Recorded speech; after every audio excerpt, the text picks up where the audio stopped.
میں آپ کے سامنے بیان کرنے جا رہا ہوں حضرت سعد رضی اللہ تعالی عنہ بیان کرتے ہیں، ابن ماجہ وغیرہ میں یہ روایت موجود، وہ روایت کرتے ہیں کہ ایک دفعہ اللہ کے رسول صلی اللہ تعالی علیہ وسلم سے سوال کیا گیا، یا رسول اللہ صلی اللہ تعالی علیہ وسلم سب سے زیادہ، اچھا میں یہ کس لیے سنا رہا ہوں آپ کو یاد ہے؟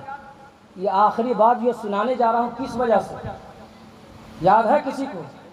نہیں یاد، بھول گئے کیا؟ کس وجہ سے سنانے جا رہا تھا؟ کربلا کو یاد کرو، جو کربلا میں مصائب و آلام کا معاملہ سامنے آیا اور جن مشکلوں سے آپ گزرے، لوگ کہتے ہیں اگر یہ شان والے ہوتے معاذ اللہ،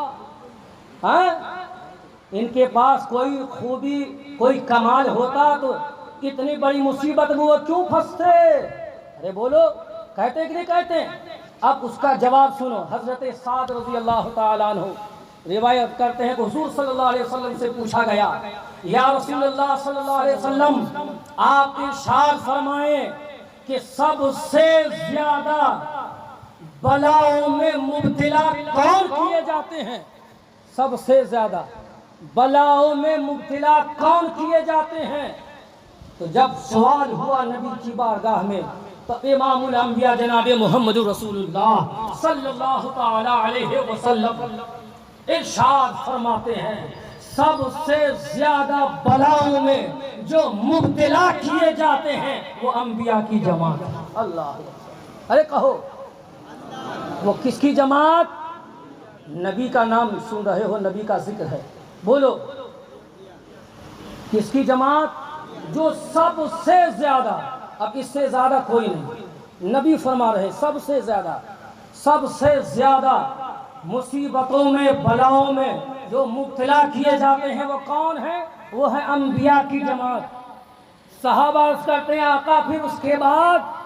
کہا اس کے بعد جو فضیلت والے ہیں۔ کہا پھر اس کے بعد؟ کہا اس کے بعد جو فضیلت والے ہیں۔ کہا پھر اس کے بعد؟ کہا اس کے بعد جو فضیلت والے ہیں۔ کیا مطلب؟ مطلب یہ ہے کہ دین سے جس کا جتنا گہرا تعلق ہوگا اور ٹوٹ کے اشد محبت کرتا ہوگا دین سے، جو بھی دین سے اشد محبت کرتا ہوگا، بہت ٹوٹ کے محبت کرتا ہوگا، جو دین سے جتنا قریب ہوگا تو پھر مصیبتوں اور بلاؤں میں وہ مبتلا کیے جاتے ہیں۔ اب جو میں عرض کرنے جا رہا ہوں، جس کے لیے میں نے یہ روایت بیان کی ہے، آنکھ کھولو اور کان سے سنو، آنکھ کھولو کان سے سنو۔ نبی نے کیا فرمایا؟ سب سے زیادہ مصیبت میں بلاؤں میں کون مبتلا کیے جاتے ہیں؟ انبیاء کی جماعت۔ پھر اس کے بعد کون؟ پھر اس کے بعد کون؟ کہا اس کے بعد جو فضیلت والے ہیں۔ پھر اس کے بعد کون؟ اس کے بعد جو فضیلت والے ہیں۔ مطلب یہ نبی فرماتے ہیں دین سے جتنا جس کا گہرا تعلق ہوگا اتنی ہی سخت بلاؤں میں وہ مبتلا کیا جائے گا۔ اب اتنی ہی سخت بلاؤں میں مبتلا کیا جائے گا۔ اب نبی کا تعلق دین سے کتنا ہے یہ بتانے کی ضرورت نہیں، یہ بتانے کی ضرورت نہیں، اس لیے کہ نبی کا آنے کا مقصد ہی ہے تو دین کو پھیلائیں، دین کو پھیلائیں، دین کو پھیلائیں۔ تو اب سب سے زیادہ بلاؤں میں مبتلا کون کیے جاتے ہیں؟ انبیاء کی جماعت۔ پھر اس کے بعد فضیلت والے، اس کے بعد فضیلت والے، اور دین سے جتنا تعلق ہوگا اتنی ہی مصیبت وہ مبتلا میں وہ شخص مبتلا کیا جائے گا۔ اب تاریخ کا کوئی ایسا باب مجھے لا کر کے دکھاؤ جتنی مصیبت میدان کرب و بلا میں فاطمہ کا لخت جگر، علی کا نور نظر، جن مصیبتوں کا انہوں نے سامنا کیا ہے، میدان کرب و بلا میں جن مصائبوں کا سامنا کیا، لاؤ ایسی کوئی تاریخ کا باب۔ ہاں ہاں، حسین پر بھی پانی بند ہوا، اور حضرت سیدنا عثمان غنی خلیفہ سوئم کے اوپر بھی پانی بند ہوا، لیکن جہاں پانی بند ہوا حضرت سیدنا عثمان غنی کا وہ مقام تھا، وہ مقام تھا۔ یقیناً حضرت سیدنا عثمان غنی کے اوپر جو ظلم ہوا، بلوائیوں نے جو ظلم کیا اور آپ کو جو اذیتیں پہنچائیں، یقیناً وہ بہت بڑی تکلیف ہے، یقیناً وہ بہت بڑی جو ہے وہ پریشانیوں کا سامنا انہیں کرنا پڑا، لیکن آپ کے اوپر بھی پانی بند ہوا 40 روز تک، لیکن یہ پانی کا بند ہونا وہیں پہ تھا۔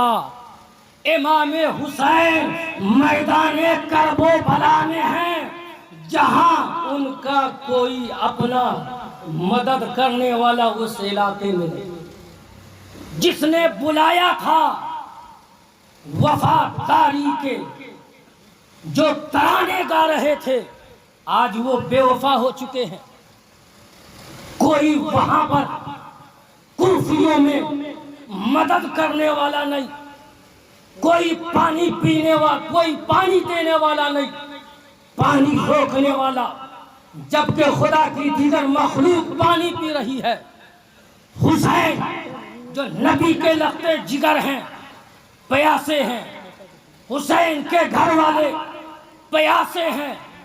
لاؤ تاریخ کا کوئی ایسا باب جو بے وطن بھی ہو اور 3 دن کا پیاسا بھی ہو، ایسے ماحول میں جبکہ بھانجے بھتیجے بھی شہید کیے جا رہے ہوں، عباس علمدار کا بازو کٹتا ہوا دیکھ رہا ہو، اون و محمد خون میں تڑپتے ہوئے جنہیں نظر آ رہے ہو، اللہ اکبر، علی اکبر کی جوانی جن کے نظروں کے سامنے میں لٹ رہی ہو، اللہ اکبر، حضرت علی اصغر جن کی گود میں تڑپ رہے ہوں، اور اس تڑپنے کو ایک مشفق باپ اپنے نگاہ بیدری سے دیکھ رہا ہو۔